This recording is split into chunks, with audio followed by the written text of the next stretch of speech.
I'm here to teach you some of the basics of video production, like how to get started filming with a DSLR camera and a few basic rules of video composition so that you can start making your own video projects. Hopefully this video helps any beginners to get started recording. This is a Canon T5i, which is the DSLR camera we'll be going over. Let's start with how to turn the camera on. So you want to make sure your dial is set to M for manual, and then you flip this switch all the way up to this video camera icon. To record your footage, you need to make sure that you have an SD card in here. You also need to be sure that you have a battery here in the bottom of the camera. We're going to go over 3 different settings that you can change to affect the brightness of your shot. The first one is the ISO. The ISO changes how sensitive your camera's light sensor is. The higher the sensitivity, the brighter the image. In order to change the ISO, you press this button here, and then scroll side to side with these buttons through the different options. Shutter speed. Changing this setting affects how long that the camera shutter stays open. The longer that the shutter stays open, the more light is let in. This could also have a negative effect on some of your shots though. If you have a low shutter speed for an action scene, your subjects can appear blurred. To change the shutter speed, you just turn this wheel either left or right. As you can see here, turning it left brings the number down, and turning it right brings the number back up.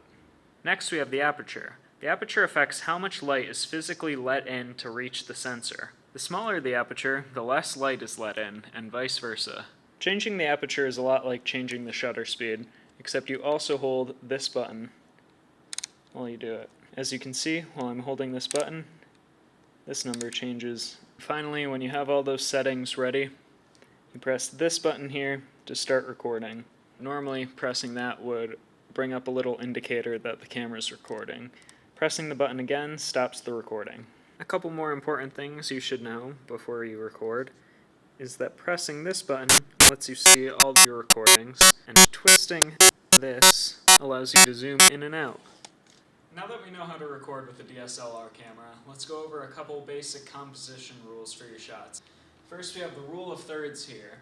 So you want your subject, or any points of interest in your shot, to basically be along one or more of these lines. So typically you'll see people framed on this line looking this way, or vice versa. Here's a quick example of using the rule of thirds. Since the water bottle is along 2 of the lines of the rule of thirds, it ends up being framed better in the shot and doesn't feel awkward, as opposed to this shot, where the water bottle is still supposed to be the point of interest, but since it's too far off the lines, the whole shot just feels awkward. Let's talk about lead room and headroom. Now these both follow the same general rule of give your subject room to move in the shot. Here's an example of why you want headroom. Right now, as you can see, the shot feels very awkward because my head's touching the top of the shot.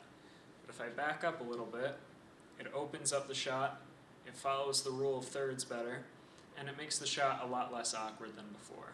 Now here's an example of why lead room is important for your shots. So right now, I'm facing to the left, so you want to keep the left side of the screen more open. Now here I am in the exact same spot, but since I don't have any lead room, the shot feels a lot more awkward. It's like I'm talking to a wall right now.